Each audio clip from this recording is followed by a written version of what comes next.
I felt nudged to consider, not for the first time, going to seminary. By the beginning of July, I was polishing off my application, including the first academic essay that I had written in more than 15 years. And on August 23rd, I arrived for the first time on the campus of Bethany Theological Seminary in Richmond, Indiana. Seminary staff and some faculty, some returning students, was an eccentric mix of people, none of which seemed to be quite like me, and I wasn't sure that I was in the right place. We shared stories, meals, and began our journey together exploring what this seminary experience was, and big windows overlooking trees and a shady garden. I felt grounded. I knew I was in the right place at the right time in ways that I could not fully understand. Even though I was filled with questions and uncertainties, I felt an overwhelming sense of peace that I was exactly where I was supposed to be at that moment. From Indiana multiple times, took classes on Zoom before anyone else knew what Zoom was, and got to know people deeply from a variety of backgrounds, holding a diverse array of perspectives and interpretations and styles, and worked together to figure out how we were each and in my classes that weren't my favorite, or had ideas that I didn't agree with or even understand, and some of them became dear friends. It is one example that comes to mind when I think of beloved community. I'm not sure it's the best example or the right example, because last weekend, as Jason shared, about 30 people, some from this congregation and some from beyond, gathered with facilitators from On Earth Peace to spend quite a few hours together wrestling with the principles of Kingian nonviolence. And I say wrestling because it's not simple or easy for a number of reasons. In many ways, the path of nonviolence, major wisdom traditions have spilled a lot of ink and taken a lot of breath in teaching and attempting to practice the way of peace and nonviolence. If it was easy, everybody would be doing it, right? And can you imagine the world if that were the case? Martin Luther King Jr. could imagine. Okay, I thought I was so prepared. Last week, we began the first of a 6-week series exploring the 6 principles of Kingian nonviolence. And I want to take just a moment to give one definition from the King Center of the word nonviolence. Nonviolence is a love-centered way of thinking, speaking, acting. Nonviolence does not just mean the absence of violence, although certainly it is also that. Nonviolence, in my language, my paraphrase, means intentionally choosing a lifestyle where love is preeminent, prioritized, primary. A life everywhere. Last week we heard a bit about the first principle. Nonviolence is a way of life for courageous people. The second principle, which we will focus on today, is the beloved community is the framework for the future. The beloved, I will gather together with all the people that I love, particularly the ones that I like, and that will be my beloved community. Hopefully that is a part of what the beloved community can be, but it's not all. The language beloved community was initially the beloved community as an ideal, something more than the actual communities of people that we find ourselves connected with in daily life. The beloved community was a goal, a hope for a community where all can live together in harmony, not erasing the challenges and mistakes of life, but living together with a heart of forgiveness and loyalty. Royce was not perfect. He emerged from a time and space steeped in prioritizing white Anglo culture and preferences. From the Stanford Encyclopedia of Philosophy, I quote, "Accordingly, Royce assumed that the ideal beloved community would emerge from the Anglo-American culture of the... It led him to assume that foreigners and non-white people ought to be assimilated into Anglo-American communities. He did not entertain the possibility that they might develop genuine communities built on their own history and culture." And yet, later in the 20th century, Martin Luther King Jr. took Lee, and perhaps more radically, to a movement where all can be in community together, centered around a goal of nonviolence as a way of life to achieve peace with justice. From the King Center's explanation of Dr. King's beloved community philosophy and action, to be confused with the rapturous image of the peaceable kingdom in which lions and lambs coexist in idyllic harmony. Rather, the beloved community was for him a realistic, achievable goal that could be attained by a critical mass of people committed to and trained in the philosophy and method, the wealth of the earth. In the beloved community, poverty, hunger, and homelessness will not be tolerated because international standards of human decency will not allow it. Racism and all forms of discrimination, bigotry, and prejudice will be replaced by an all-inclusive spirit of sisterhood and brotherhood, and reconciliation of adversaries instead of military power. Love and trust will triumph over fear and hatred." End quote.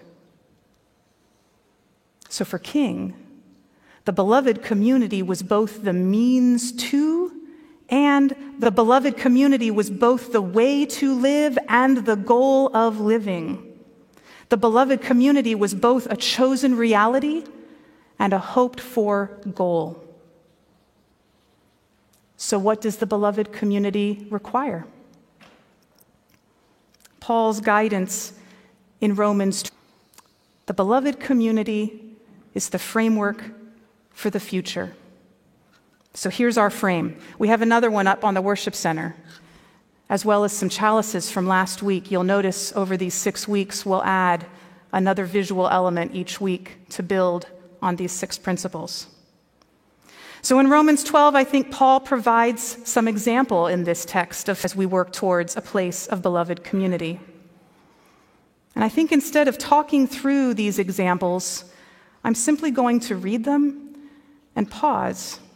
I've not included every word of the Romans 12 verses that were read earlier, and I have mixed in language from both the Common English Bible translation that you heard and the Message paraphrase as I take on each one, and I invite you to consider how this community lives out these instructions and how you find them particularly meaningful and challenging, and where you might more fully lean into God's guidance with particular circumstances that come to your mind.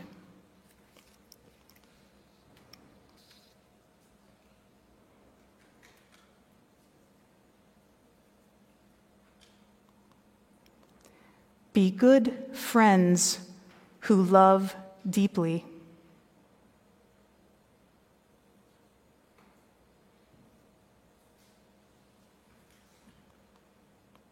Practice playing second fiddle.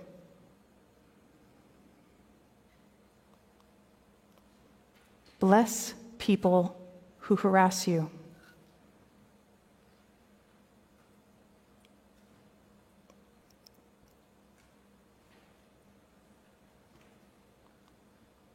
No cursing under your breath.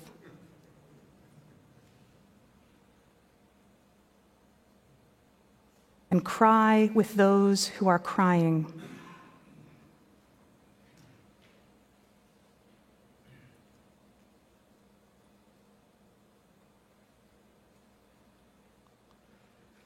Consider everyone as equal.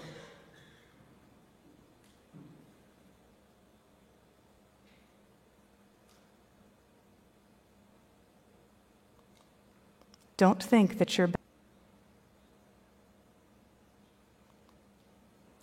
associate with people who have no status.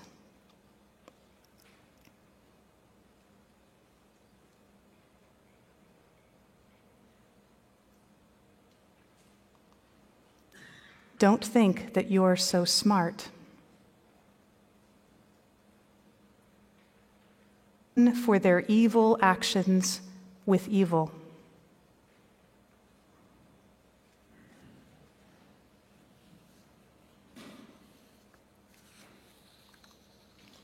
Discover beauty in everyone.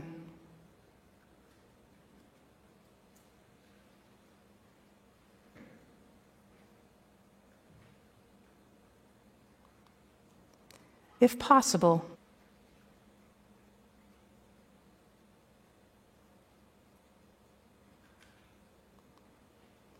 don't insist on getting even. That's not for you to do.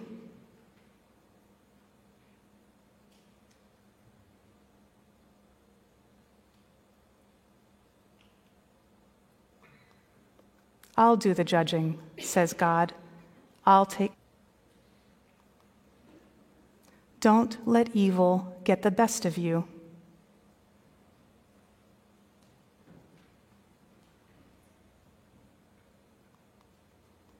Get the best of evil by doing good.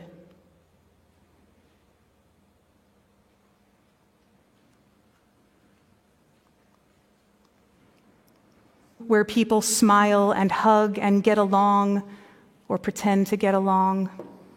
It's not just a place where we find ourselves surrounded by people that make our hearts soar, feel secure, and people that we like. Hopefully it's that, but it's not just that. The beloved community is so much bigger, both in size and in capacity, justice for every single person who is present and every single person who is not. Yet, this beloved community requires a commitment to spending time together. This is more than just joining in with the group occasionally or joining in with the activities that make fully, regularly, working together through the scratches and itches and discomforts that are inevitably going to occur. This beloved community requires figuring out how to live with those who rub you the wrong way, who said or did something at some point that hurt your feelings, or ignore it, but you find ways to work through it together, if possible. You might be right about them. You might be wrong about them. You might be both. Because the life choices and paths of others are usually far more complex than we see as gathered today in this space. And through the camera, to some who I know who you are, and some who I don't, I know that we come with lots of stuff. There are some who have come from very far away, emerged from situations of violence or fear or a town in this moment.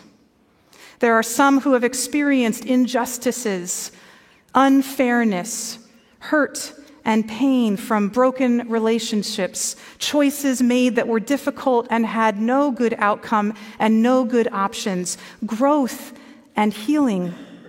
You have experienced illness, said the wrong thing at the wrong time. We have made the wrong call. We have responded in anger inappropriately. We have considered ourselves smarter than, better than. This beloved community requires recognizing, remembering that none of us are perfect. Not Josiah Royce, maybe not even Martin Luther King Jr. And this beloved community requires continued understanding of and commitment to the purpose of the beloved community, intentionally sharing life together with a commitment to nonviolence as the way of that life, seeking wholeness for all. We have to be real God's justice, modeled by the life and teachings of Jesus, inspired by the whispers of the Spirit in our lives, and discerned through the work of being and talking and living in community together, interpreting the scriptures together, praying together, being happy and crying. Beloved community requires work. It includes the ones we already love and the ones we will come to love, the ones we love easily and the ones that take more effort to love, and the acknowledgement that we are also one of those for others. But for Dr. King, it requires holy and sacred help. And why is the work worth it? Because, beloved, community is good. It is right. It creates the essence of jubilation that we heard about earlier from Sister Rebecca. Joy, peace, love. Difficult to describe in words, this congregation, this extended family, have the capacity and desire to be part of the beloved community, both in this place and beyond, constantly shifting and growing to include more and more in pursuit of justice for each other and all, dwelling in the love of God found in each way to be beloved community that we are and that we can become. May it be so.